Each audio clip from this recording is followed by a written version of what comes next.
Nedir bu başımdaki felaket? 40 yıldır sefalette bu Ahmet. Kefenimi alın dikin bir zahmet.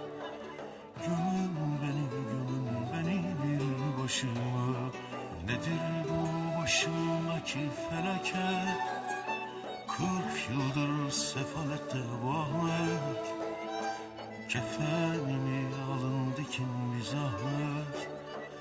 Gömün beni bir başıma. Nedir bu başımdaki felaket? 40 yıldır sefalette bu Ahmet. Kefenimi alın dikin bir zahmet. Gömün beni